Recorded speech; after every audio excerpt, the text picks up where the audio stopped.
أما بعد فأعوذ بالله من الشيطان الرجيم بسم الله الرحمن الرحيم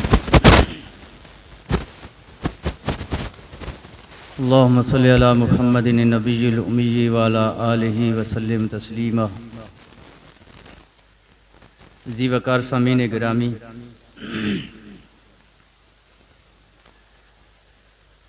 اللہ تبارک و تعالیٰ کا لاکھ لاکھ شکر و احسان ہے کہ اللہ نے ہم سب کو اپنے گھر میں آنے کی توفیق بخشی۔ اللہ سب کی حاضری قبول فرما لے۔ یہ مبارک مہینہ جس کا پہلا عشرہ رحمتیں ہی رحمتیں ہیں، دوسرا مغفرت ہی مغفرت، اور تیسرا جہنم سے چھٹکارا۔ ہر روز افطاری کے وقت اللہ جل شانہ 10 لاکھ آدمیوں کی بخشش کا اعلان کرتے ہیں، اور مہینے کے آخر میں پورے مہینے میں جتنے بخشے جاتے ہیں اس کے برابر آخری افطاری کے وقت اللہ بخشش کا اعلان کرتے ہیں۔ اللہ سے دعا ہے اللہ ہم کو ان خوش نصیبوں میں شامل فرما لے جن کی اللہ شام کو بخشش کا اعلان فرماتے ہیں۔ گزشتہ جمعہ پر بھی اعلان کیا تھا بیان میں کہ 4 کام زیادہ کرنے ہیں۔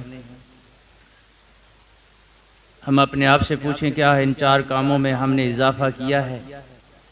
کہ کلمہ شریف کا کثرت سے ذکر کرنا ہے، لا الہ الا اللہ کا کثرت سے ذکر کرنا ہے۔ کیا میں نے اور آپ نے اس پر عمل کیا ہے؟ حضور علیہ السلام نے فرمایا کہ اس مہینے میں کثرت سے استغفار پڑھنا ہے، اللہ سے توبہ، اللہ سے معافی، استغفار پڑھنا ہے۔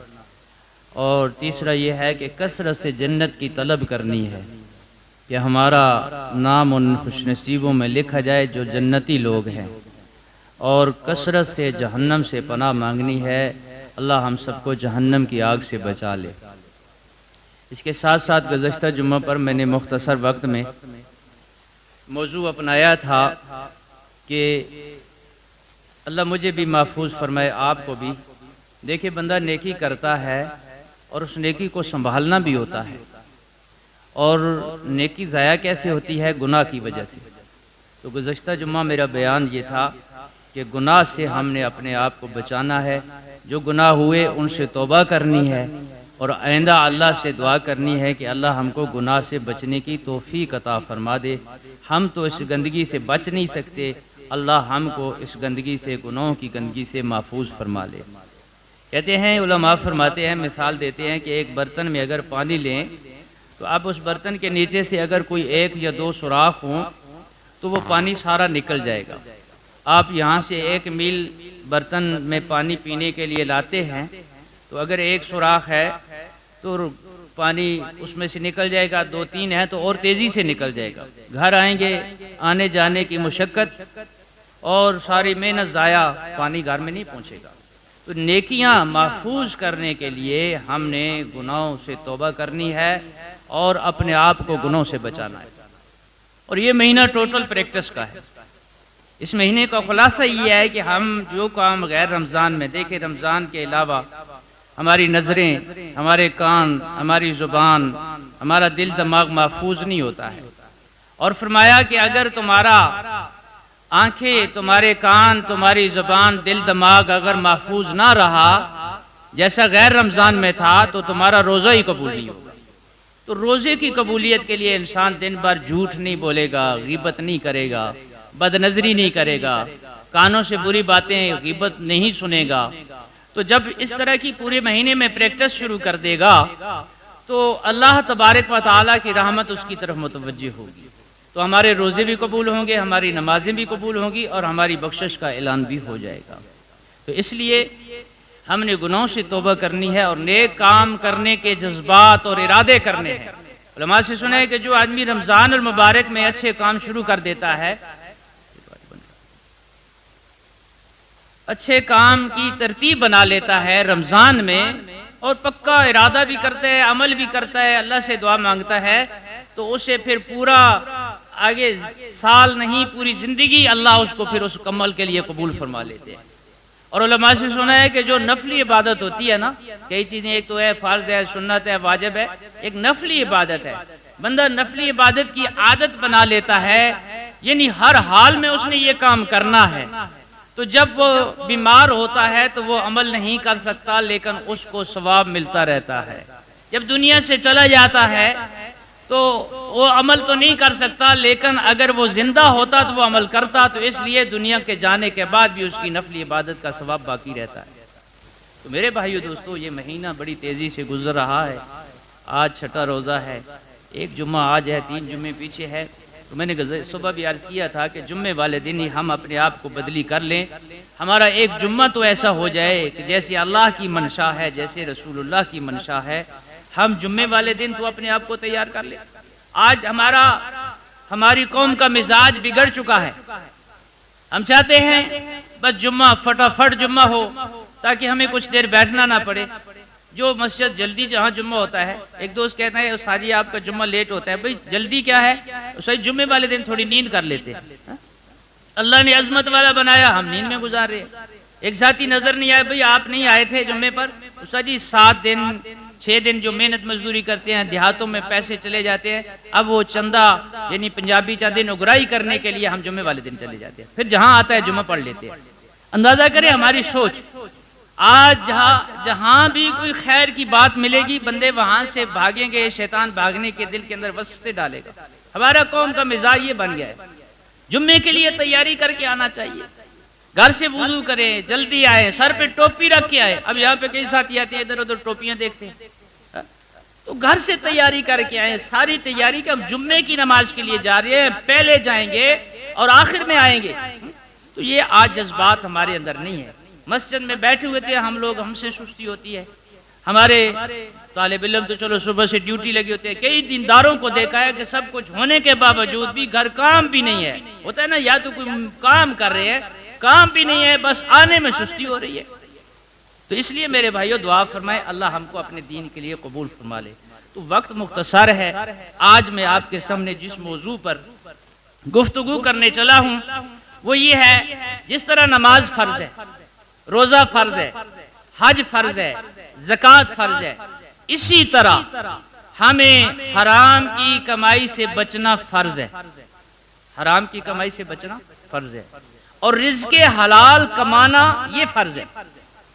رزق حلال کمانا یہ فرض ہے اور حرام کی کمائی سے بچانا یہ فرض ہے. ان دو پر میں اپنی گفتگو کا آغاز کرنے چلا ہوں. اللہ سے دعا ہے اللہ مجھے حق سچ کہنے کی توفیق عطا فرمائے اور اس سے پہلے مجھے بھی آپ کو بھی جہاں تک یہ پیغام جائے اللہ سب کو عمل کرنے کی توفیق عطا فرمائے. یہ موضوع اس لیے ہے کہ ویسے صبح شام آپ سنتے ہیں تعلیم ہوتی ہے اور بہت سارے بزرگ 60-70 سال بیٹھے ہیں، سارا پتہ ہے روزہ افطاری کا کیا ثواب ہے، صبح سحری افطاری کے وقت دعائیں قبول ہوتی ہیں، کیا ملے گا، ایک نیکی کی قیمت 70 گنا، یہ ساری چیزیں پتہ ہے. میں یہ چاہتا ہوں کہ ایک دل میں سوچا ہے کہ کوئی ایسا موضوع سامنے آ جائے جس سے لوگوں کو فائدہ ہو جائے، جس سے ہماری یہ چھوٹی چھوٹی محنت، یہ پونجی بچ جائے، ہم اس کو بچا کے لے جائے. جیسے کہ اگلے دن بھی ایک حدیث پڑھی تھی نا کہ کتنے شب بیدار ایسے ہیں، کتنے روزہ دار ایسے ہیں، بجوز بھوکا اور بجوز پیاسا رہنے کے کوئی چیز نہیں ملتی. اس کے بہت سارے فیکٹر ہیں، بہت سارے اس کے آگے نقطے ہیں. جن میں ایک نقطہ جو ہے کہ نیت ٹھیک نہیں ہوتی اور دوسرا یہ بھی ہے کہ اگر افطاری ہم نے لقمہ حرام سے کر دی، دن بھر کا روزہ ضائع ہو گیا، رات بھر کی عبادت ضبط ہوگی. رزق کا بڑا اثر ہوتا ہے. بہرحال حضرت لقمان علیہ السلام جن کا قرآن پاک میں ذکر آتا ہے، انہوں نے لوگوں کے لیے وصیتیں کی ہیں، اپنی زندگی کی باتیں کی ہیں، اللہ نے ان کو قرآن میں محفوظ کر لیا ہے. حضرت لقمان علیہ السلام فرماتے ہیں کہ میں نے 4000 انبیاء کی صحبت پائی ہے. کتنی؟ 4000 انبیاء کی. توجہ کیجیے گا، اگر سونا ہے تو میرے بڑی کوشش سے نقطے لے کر آتا ہوں تو دکھ لگے گا اگر آپ سے اوپر سے چلے گئے تو. 4000 انبیاء کا میں نے صحبت اختیار کی ہے، ان کی زندگی کو پڑھا ہے، ان کی زندگی میں بیٹھا ہوں اور 8 نقطے میں نے لکھے ہیں، 8 چیزیں لکھی ہیں اور ان 8 چیزیں سارے انبیاء کا یوں سمجھے زندگی کا خلاصہ ہے. جن میں ایک چیز یہ ہے کہ نماز کے اندر، یہ بڑی لمبی تقریر بنتی ہے، نماز کے اندر دل کا خیال رکھنا. نماز کے اندر دل کا خیال رکھنا. نماز کیا ہے؟ بندگی ہے. جب اللہ کے سامنے ہو تو دل پہ قابو رکھنا ہے. یہ پھر انشاءاللہ موضوع چلائیں گے.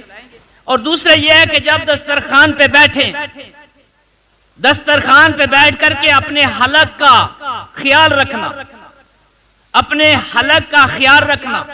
علماء نے دو چیزیں لکھی ہیں. ایک تو یہ جیسا کھانے کا مسلمان کو حکم ہے، وہ کیا ہے کہ جب کھانے کے لیے بیٹھو تو پیٹ بھر کے، پنجابی چند دن منڈ لتاڑ کے نہ کھو جیسی آج ہماری حالت ہے. اگر ایسا کھایا عبادت میں سستی ہو جائے گی، اگر ایسا کھایا بیماری آ کے چمٹ جائے گی. فرمایا کہ پیٹ کے 3 حصے معدے کے کر لو، ایک حصہ کھانا ہے، دوسرا حصہ پینا ہے، اور تیسرا حصہ سانس کے لیے، آسانی کے ساتھ سانس کے لیے چھوڑ دو. اس پر بڑی لمبی گفتگو ہے. اور دوسرا فرمایا علماء نے کہ حلق کی حفاظت یہ ہے کہ جو کھانا سامنے آ جائے اس کھانے پہ غور کرو، کہیں لقمہ حرام کا میرے اندر نہ چلا جائے. بس اس چیز کی فکر کرو، اللہ تمہاری صحت بھی بنا دے گا اور آخرت بھی سنوار دے گا. حضرت انس رضی اللہ تعالیٰ عنہ نے حضور صلی اللہ علیہ وسلم کی کئی سال تک خدمت کی. ایک دن فرمانے لگے یا رسول اللہ صلی اللہ علیہ وسلم، مجھے کوئی ایسی نصیحت کیجیے کہ میں مستجاب الدعوات بن جاؤں. آپ بھی دعا کیا کریں کہ اے اللہ ہم کو مستجاب الدعوات بنا دے، جو دعا مانگے خیر کی اللہ اس کو قبول کر لے. یہ اللہ کے ولی ہوتے ہیں جن کو یہ اعزاز مل جاتا ہے، جب ہاتھ اٹھاتے ہیں جو دعا کرتے ہیں اللہ قبول کر لیتے ہیں. تو حضرت انس رضی اللہ تعالیٰ عنہ کو حضور نے فرمایا، میرا پیارا صحابی، میرا خادم، رزق حلال کمانا ہے، رزق حلال کھانا ہے، اور لقمہ حرام سے بچنا ہے، تو مستجاب الدعوات بن جائے گا. بات سمجھ آ رہی ہے میری؟ مستجاب الدعوات بن جائے گا. تو لقمہ حرام سے بچنے کے لیے حضور علیہ الصلوۃ والسلام نے بڑی بڑی مثالیں بھی دی.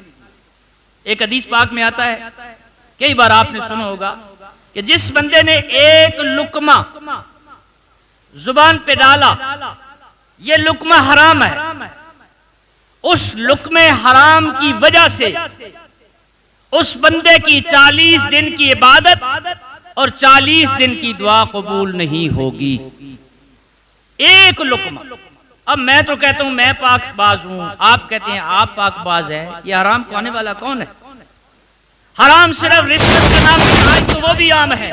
اللہ کی قسم اٹھا کے کہتا ہوں، دفتروں میں چلے جائیں اپنے جائز کام کے لیے، وہاں مسلمان بیٹھا ہوگا، چہرے پہ داڑھی بھی ہوگی، زندگی میں حج بھی کیا ہوگا، لیکن اپنے ہاتھوں سے رشوت لیتے ہوئے وہ شرمائے گا نہیں. چلے جائیں، میں تو اس چیز کو اب وقت نہیں ہے آپ کو مثالیں دیتا ہوں، یہ گزری ہوئی ہے. کسی ادارے میں چلے جائیں رشوت ہے، چوکوں میں چلے جائیں، بازاروں میں چلے جائیں، یہ لقمہ حرام ہے. یہی نہیں ہے بس خالی رشوت. ایک آدمی ملازمت کر رہا، توجہ کیجیے، ملازمت کر رہا، اللہ معاف کرے میں نے نوکری چھوڑ دی ہے، اور ایک فیکٹر یہ بھی تھا کہ وہاں پہ بندہ پوری ڈیوٹی نہیں کر سکتا. جب گھنٹہ غیر حاضر ہوتا ہے پھر جا کے حاضری لگا دیتا ہے، آدھا دن کی غیر حاضری ہے پھر جا کے حاضری لگا دیتا ہے. یہ ہمارے 100% نہیں 99% ملازمین کا یہی حال ہے. جس شعبے میں کام کرتے ہیں وہ ڈیوٹی پوری نہیں کرتے اور کام پورا نہیں کرتے لیکن تنخواہ پوری لیتے. ایک مجھے نام یاد نہیں آ رہا، میں نے ان کی زیارت بھی کی ہے، بیان بھی سنا تھا، پروفیسر غازی احمد یا غازی اسلام کو ایسا نام تھا، یہ میانی کے تھے. وہ پہلے ہندو تھے، اللہ نے اسلام کی دولت سے نواز دیا. پہلے تو عام مسلمان تھے، جب غور کیا، جب مطالعہ کیا، کمزوریاں سامنے آئی تو رو کر کے کہتے ہیں اللہ کی قسم میں نے اپنی پوری زندگی کا نچوڑ نکالا ہے کہ میرے اندر لقمہ حلال نہیں جاتا. جب تک لقمہ حلال نہیں جائے گا میری زندگی فضول ہے، میرا ایمان لانا فضول ہے. انہوں نے توبہ کر لی، میں اپنے پیشے کے ساتھ محبت کروں گا اور ایک منٹ بھی ضائع نہیں کروں گا. کہتے ہیں کہ اللہ کی قسم اٹھا کے کہتا ہوں جس دن سے میں نے رزق حلال شروع کر دیا ہے آج کتنے سال ہو گئے مجھ سے تہجد کی نماز نہیں چھوٹی. یہ بیان میں نے خود سنا. اس کے اثرات ہوتے ہیں. بندہ مال بیچتا ہے، کاروبار کرتا ہے، تجارت کرتا ہے، اگر جھوٹ، اگر قسم، اگر کوئی ایسے الفاظ، اگر گھٹیا مال بیچ کے پیسے پورے لے لے گا، اگر اس کے اندر عیب نہیں بتائے گا، چاہے وہ کپڑا ہے یا کوئی چیز ہے کہ یہ عیب دار ہے، تو یہ اس کے لیے لقمہ حلال نہیں بنے گا۔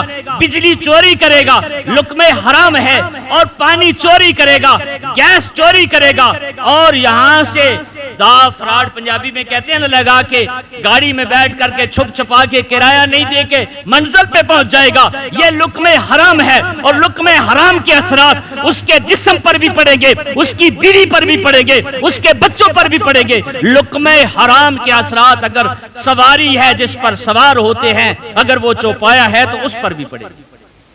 یہ اتنا نازک مسئلہ۔ حضور علیہ السلام نے فرمایا 3 آدمیوں کی دعا رد نہیں ہوتی۔ توجہ کیجئے گا، میں کہتے ہیں پہلے کہ یہ قیمتی موتی ہے آپ کے لیے۔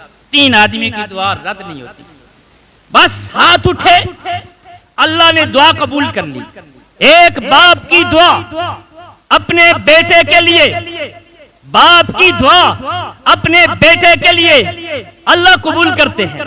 دوسری مسافر کی دعا، مسافر کی دعا اللہ قبول کرتے ہیں۔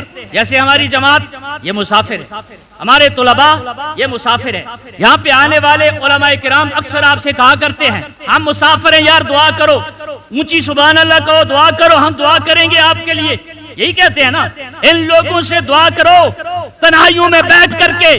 اللہ کے نبی نے فرما دیا ہے مسافر کی دعا اللہ قبول کرتے ہیں۔ مسافر عالم ہو غیر عالم ہو، اس کو اپنے پاس بٹھا کر کے اس سے دعا کرا لیجئے، اللہ کے رسول نے فرمایا مسافر کی دعا قبول ہو۔ آج ہم ان کے قریب نہیں لگتے۔ آج علماء کی کبھی زندگی میں سوچا کسی مفتی کو دعوت دی ہے بیٹھک میں، کسی کو گھر پہ بلایا ہے، دعا کروائی ہے؟ نہیں، بس رسمی کاروائیاں ہیں، رسمی کاروائیاں اللہ سمجھتے ہیں۔ بہرحال مسافر کی دعا رد نہیں ہوتی۔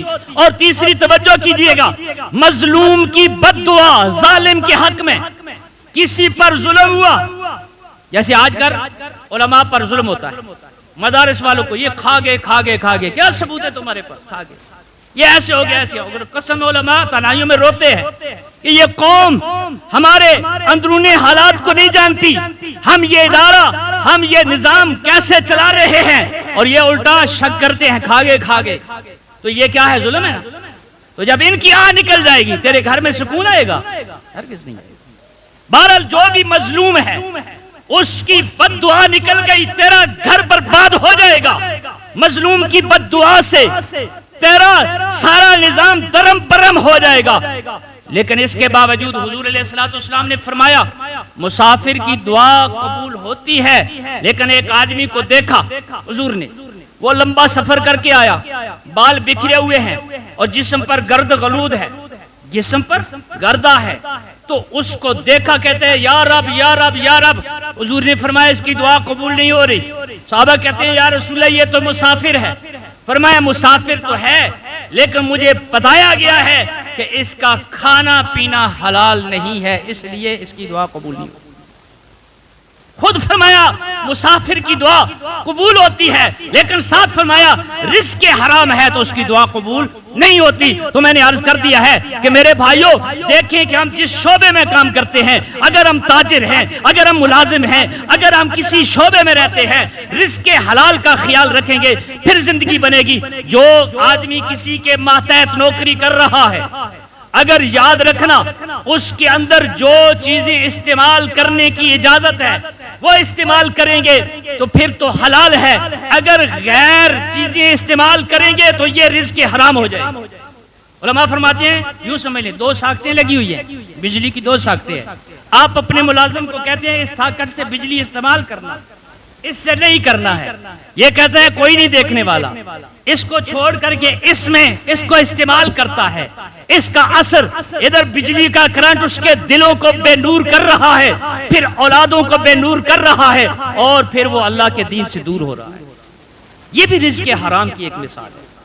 اللہ سے دعا ہے اللہ مجھے آپ کو رزق حلال کمانے کی توفیق عطا فرمائے۔ بے شمار چیزیں ہیں، میں اپنے موضوع کو مختصر کرتا ہوں۔ رزق حرام ایک لعنت ہے، رزق حرام ایک بدبودار چیز ہے، ایک بے سکونی چیز ہے، عبادت کو ضائع کرنے والی چیز ہے، ذہنی کے اندر ٹینشن پیدا کرنے والی چیز ہے، اور دل کا نور ختم کرنے والی چیز ہے، عبادات کو ضائع کرنے والی چیز ہے۔ حضور نے انتہا فرما دی، فرمایا میرے صحابہ توجہ کیجئے گا، تہامہ پہاڑ ایک مثال دی ہے، بہت بڑا پہاڑ ہے، تہامہ پہاڑ کے برابر بندہ نیکیاں لے کے آئے گا، نمازیں، روزے، حج، زکاتیں لے کے آئے گا، لیکن اس کو قیامت کے دن اللہ اس کی طرف رحمت سے نہیں دیکھیں گے، اس کو اٹھا کے جہنم میں ڈال دیں گے۔ صحابہ نے پوچھا یا رسول وہ کیسے؟ نیکیاں تہامہ پہاڑ کے برابر ہے، نمازی بھی تھا، حاجی بھی تھا، زکات بھی دیتا، سب کچھ تھا، لیکن اللہ کے رسول نے فرمایا اس کے رزق جو تھا وہ مشتبہ تھا، رزق حرام تھا، اس کو پتہ بھی نہیں تھا، کچھ تو پتہ تھا، کچھ پتہ نہیں تھا، جس وجہ سے اس کے کھانے کی وجہ سے اللہ نے اس کی ساری زندگی کی عبادت کو سلب کر دیا۔ ایک بزرگ کا واقعہ لکھا ہے، وقت نہیں مثالیں دینے کا، وہ حافظ قرآن تھے، تہجد گزار تھے، ان کا معمول تھا رمضان المبارک میں جلدی نماز پڑھ کے اپنے والد کی قبر پہ چلے جاتے، اللہ مجھے آپ کو اپنے والد کی قبر پہ جانے کی توفیق عطا فرمائے، قبرستان کا چکر لگایا کرو، رو کر کے آیا کرو، وہ تنہائی کا گھر ہے، ایک دن وہاں پہ جانا ہے، آج ہم جائیں گے کل ہمارے بیٹے بھی جائیں گے، آج ہم نہیں جائیں گے کل کوئی نہیں پیچھے سے جائے گا۔ کہتے ہیں کہ فجر کی نماز کے بعد میں باپ کی قبر پہ بیٹھ کر قرآن کی تلاوت کرتا، دعا کرتا، ایک دن اندھیرے میں چلا گیا، وہاں پہ پڑھ رہا ہوں اور قریبی قبر سے عجیب و غریب آوازیں آنا شروع ہو گئی، میں اس طرح متوجہ ہوا اور عجیب آوازیں تھیں اور محسوس کیا اس کو تو عذاب ہو رہا ہے، میں بیٹھ گیا اور تھوڑی دیر کے بعد روشنی ہوئی، لوگوں کا گزر شروع ہوا، میں نے پوچھا کہ یہ کس کی قبر ہے؟ مجھے بتایا گیا فلاں محلے کا فلاں بندہ ہے۔ میں پوچھتا پوچھتا اس بندے کے ہم عمر لوگوں کے پاس چلا گیا کہ یہ بندہ کون تھا، اس کا عمل کیا تھا، تو لوگوں نے اسے بتایا، اس حافظ جی کو بتایا کہ یہ بندہ بڑا کاروباری تھا اور بڑے ملازم تھے، کام اس کا پھیلا ہوا تھا، اس کی اولاد نہیں تھی، اس کے دل میں یہ خیال آیا یہ کام سارے جو ہیں ان کو چھوڑ دینا چاہیے، اللہ کو راضی کر لیں، اس نے سارے کام کو کلوز کیا اور ساری فیکٹری سارا کاروبار بیچ کر کے ایک ادارے میں پیسے جمع کرا دیے، وہاں سے آمدن شروع ہو گئی، وہاں سے آمدن شروع ہو گئی جو کہ اس کی آمدن ناجائز تھی، وہاں سے آمدن پیسہ شروع ہو گیا، لیکن اس کے بعد یہ نمازی ضرور بنا ہے، اس کے بعد تہجد گزار ضرور بنا ہے، لیکن اس کی ادھر سے جو نہر آ رہی تھی یہ ہمیں تو پتا ہے، یہ حافظ قرآن رو کر کے کہتے ہیں کہ لگتا اس کا یہی ہے کہ اس کا رزق حلال کی وجہ سے اس کو آج قبر کے اندر عذاب ہو رہا۔ آج دیکھیں یہ انعامی بانڈز ہیں، ناراض نہ ہونا، یہ انعامی بانڈز ہیں، یہ بینکوں کے اندر ملازمت ہے، مرد کیا عورتیں بیٹھی ہوئی ہیں، سروں سے دوپٹہ اتار کے بیٹھی ہوئی ہے، اور ہر ادارے میں چلے جائیں میرے بھائیوں کس کس رونے کو رویا جائے، آج قوم کے اندر رزق حلال نہیں ہوگا تو کیا ہوگا، عبادت کا مزہ ہی نہیں ہوگا۔ آئیے ایک مثال دیتا ہوں، شاہ عبداللہ دارالعلوم دیوبند کے پڑوس میں تھے، بڑے اللہ والے تھے، توجہ کیجئے بڑی عجیب بات ذہن میں آ گئی، شاہ عبداللہ بڑے اللہ والے تھے، بڑے نیک آدمی تھے، اور ان کے دل میں وہ اپنی حلال کی روزی کمانے والے تھے، فجر کی نماز ہوتی اور جیسے حاجی صاحب فوراً نکل جاتے ہیں وہ فوری طور پر اٹھ کے چلے جاتے، قریبی جنگل میں جا کے اپنے ہاتھوں سے گھاس کاٹتے اور ایک گٹھلی بنا کے قریبی منڈی میں لے جاتے، اور لوگ ان کا انتظار کرتے کہ یہ بزرگ آئے گا، ہم اس سے گھاس لے گے، اور پہلے لوگ انتظار ہوتے، ان کا معمول یہ تھا جس بندے نے سب سے پہلے ان کی گٹھلی پہ ہاتھ رکھ لیا بس یہ مال اس کا ہے۔ اب قیمت کتنی ہے؟ صرف 4 آنے، بچہ نہیں سمجھے گا 4 آنے کیا ہے، بڑے سمجھے جائیں گے 4 آنے کی قیمت کیا ہے، 4 آنے کیا ہوتے ہیں، 4 آنے کا گھاس بیچ دیتے ہیں۔ اب کوئی بندہ کہتا ہے میں آپ کو 8 آنے دیتا ہوں، 12 آنے دیتا ہوں، 1 روپیہ دیتا ہوں، کہتے ہیں نہیں میں نے 4 آنے لینے ہیں، اس سے میرا نظام چل رہا ہے، میرا وقت گزر رہا ہے، اور 4 آنے لے کر کے واپس آتے، 1 آنا یوں سمجھ لے بچے بیٹھے ہیں 4 روپے لے کر آئے، 1 روپیہ یعنی 1 آنا اپنی پیاری بیٹی کو دے دیا، 1 آنا وہ غریبوں مسکینوں یتیموں کے لیے رکھ دیا، 1 آنا وہ اپنی ضرورت کے لیے رکھ دیا، اور 1 آنا وہ دارالعلوم دیوبند کے ان بزرگوں کے لیے رکھ دینا جو بزرگ صبح سے لے کر شام تک اللہ کا دین پڑھنے پڑھانے والے۔ یہ چیز ہمارے اندر نہیں ہے، ناراض نہ ہونا، یہ چیز ہمارے اندر نہیں ہے۔ 4 آنے، ایک آنا بیٹی کو دیتے تھے، ایک اپنی ضرورت، ایک غریبوں مسکینوں یتیموں کے لیے اور ایک اللہ والوں کے لیے۔ اور اللہ والے اس وقت کون تھے؟ مولانا قاسم نانوتوی جنہوں نے دارالعلوم دیوبند کی بنیاد رکھی، حاجی امداد اللہ مہاجر مکی، حضرت مولانا یعقوب نانوتوی، یہ اللہ والے تھے۔ اللہ کی قسم اٹھا کے ان لوگوں کی زندگیوں کا مطالعہ کرے، پتہ چلے گا یہ صحابہ کے دور کے اس قافلے سے کچھ بچھڑے ہوئے لوگ۔ کہتے ہیں کہ ان کی ترتیب یہ تھی، جو ایک آنا رکھتے تھے علماء کے لیے، جب وہ تھوڑی سی پونجی بن جاتی کھانا پکاتے پھر دعوت دیتے۔ توجہ کیجئے، کھانا پکاتے گھر میں دعوت دیتے، پھر خیال آیا کھانے کے اندر وہ اس طرز کا جیسے یہ بزرگ ایسا کھانا نہیں پک سکتا، اب وہ پونجی جا کے مدرسے میں جا کے دارالعلوم میں بزرگوں کے حوالے کرتے، یہ سب اساتذہ کی دعوت ہے، یہ کھانا ہے اور اس کے لیے آپ خود ہی پکا لینا۔ مولانا یعقوب نانوتوی رحمۃ اللہ کو بڑا ذوق شوق اور بڑے ماہر تھے، کھانا پکاتے، توجہ کیجیے گا، کھانا پکاتے ہیں، جب دسترخوان پہ بیٹھتے ہیں، اللہ کی قسم اٹھا کے کہتا ہوں بزرگ بیان کر رہے تھے، ان کی آنکھوں سے آنسو تھے، جب یہ اس فقیر کا وہ گھاس بیچا ہوا اس میں سے رزق حلال میں سے جب وہاں پہ کھانا لگتا تھا، دسترخوان سجدتا تھا، کہتے ہیں وہ علماء کرام کہ اللہ کی قسم ایک دن کھانا کھاتے، ایک دن کھاتے، اس کے اثرات 1 مہینے تک رہتے۔ جس دن کھانا کھاتے اس رات کو آنکھ سوتی نہیں تھی، آنکھ روتی تھی، رکوع سجدے میں چلے جاتے، جی چاہتا سجدہ ہی کرتے رہے، اسی میں روح نکل جائے،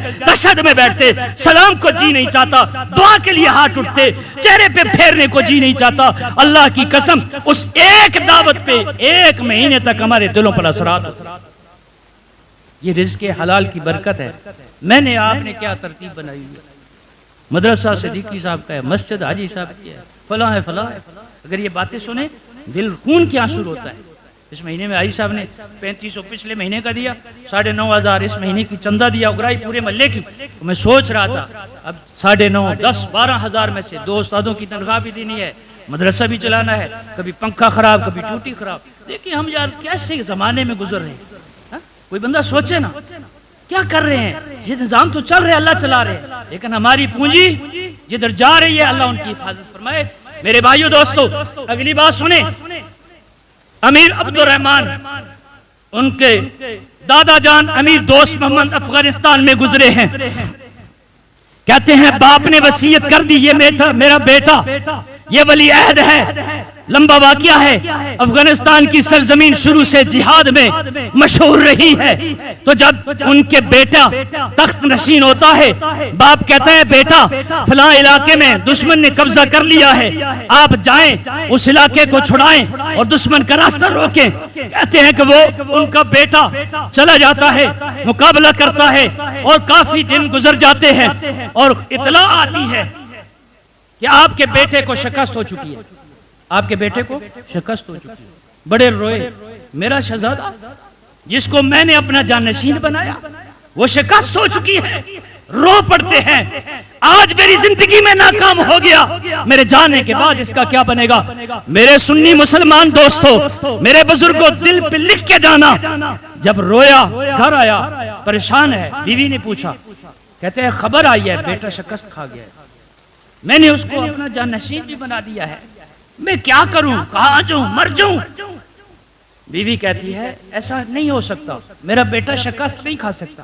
نہیں، کھا چکا ہے، نہیں کھا سکتا۔ آپس میں میاں بیوی کا تکرار۔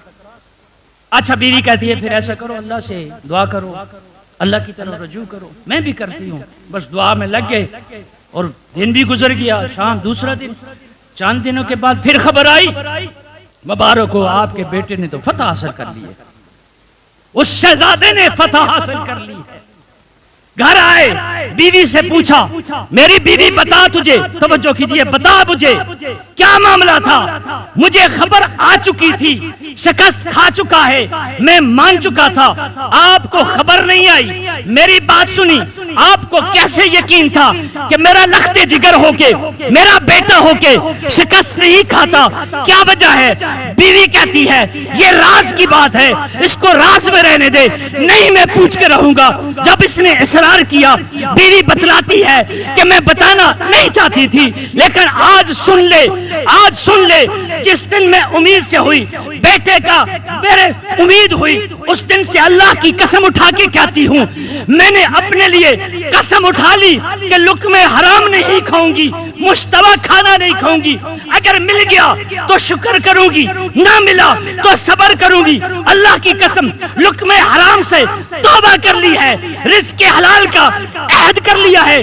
جب یہ بچہ میری جھولی میں آتا ہے، اس کے دن کے بعد میں نے جب بھی دودھ پلایا ہے، اس کو بغیر وضو کے نہیں پلایا، پہلے وضو کرتی ہوں، پھر بیٹے کو سینے سے لگاتی ہوں، سینے سے لگانے کے ساتھ سورہ یاسین پڑھنا شروع کر دیتی ہوں، اور سورہ یاسین پڑھنے کے دوران اس بیٹے کو دودھ پلاتی ہوں۔ مجھے رب پہ یقین ہے، جس بیٹے کو ماں نے رزق حلال میں پالا ہو اور باوضو دودھ پلایا ہو، سورہ یاسین کی تلاوت کی ہو، وہ شکست کیسے کھا سکتا؟